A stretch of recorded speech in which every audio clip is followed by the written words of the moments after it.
Komið sæl. Í þessu myndbandi ætla ég að sýna ykkur hvernig þið getið tekið afrit eða vistað síðusett notanda inn í MyTobi Dynavox.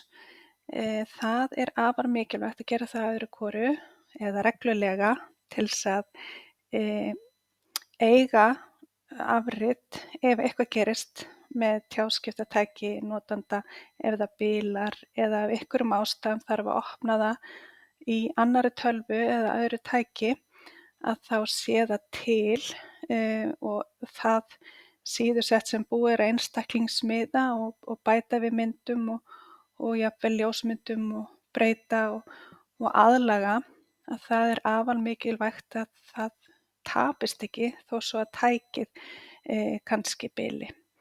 En þetta er afar einfalt og ég ætla að sýna ykkur hvernig það er gert. Þið farið hérna upp í tannhjólið og finnið hérna síðusett og hér er nafnið á þessu síðusetti og ég ætla að sýna ykkur hvernig þið getið breytt því nafninu á þessu síðusetti. Ég gæti sett bara daginn í dag, 12. seft til dæmis, 2022. Það er ágætt að vista það með dagsetningu eða mánuði til þess að vita síðan hvenær þetta síðusett er, af því að ef við gerum breytingar þá vitum við að það vantar kannski eitthvað inn í sem við getum þá bætt upp eða allavega þá vitum við að síðusettið er vistað á þessum ákveðna tíma. Ég held að það sé ágætt. Og hér segir þá bara vista. Og nú ætla ég að vista afritið yfir í MyTobi Dynavox og þá nota ég hérna floppy diskin eins og þið sjáu hérna.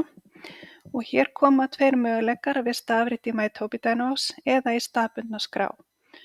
Það er alltaf betra að geyma það inn á MyTobi Dynavox svæðinu frekar en tölvunni sjálfri, af því ef það er eitthvað sem gerist með tölvuna eða tækið sjálft, að þá tapast það líka